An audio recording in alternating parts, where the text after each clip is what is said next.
to approach him and to say, if you are the Son of God. And really what he's saying is, since you are the Son of God.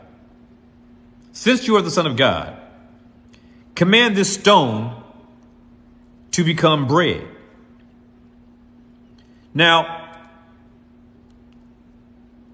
the devil acknowledges who Christ is because he says, since you are the Son of God. That's what if means there. It's not the if of condition. It is since. It is a factual statement. Since you are the Son of God, command this stone to be made bread. He is advertising bread to someone who was hungry and hadn't eaten for 40 days. But the issue is that any response in the positive from devil's perspective made toward the devil would be abdicating the authority that Christ has as the Son of God, being God, over to Satan. And this could never be.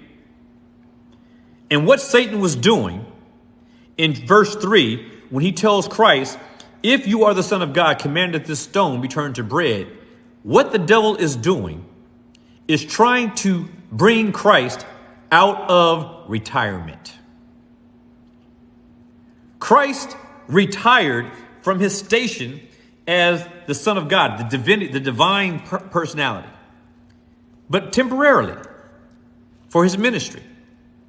But the devil is trying to bring him out of his retirement before the time. He is trying to bring Christ out of retirement. Because if he's able to do so, in effect, it would be Christ having abdicated his authority, his power, and his will over to Satan, which cannot happen. So what does the devil do? Turn this stone to bread and just eat. It's not going to hurt you. It's just food. I had a conversation with someone close to me yesterday, as a matter of fact.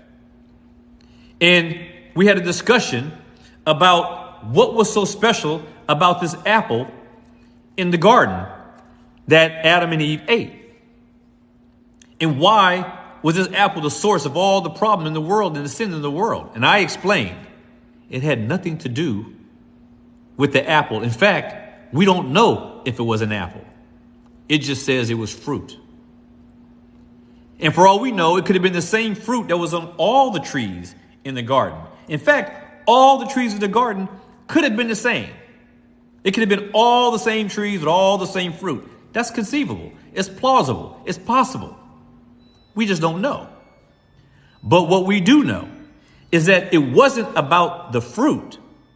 It was about disobeying God's command to not eat it. Again, the Bible doesn't say it was an apple. We don't know what kind of fruit it was. It never says that. Man made that up. So the reality is that it was the violation of God's command that would plunge man into sin. So whatever the fruit was, doesn't matter. What caused men to sin was disobeying the command. He only said, do not eat from the fruit of this tree that is in the midst of the garden. And as I said, for all we know, all the trees in the garden could have been the same tree.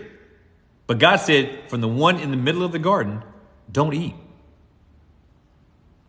And when they did, from that particular tree, well, we know the rest of the story. Mankind was plunged into utter ruin and now subject to corruption all of our days without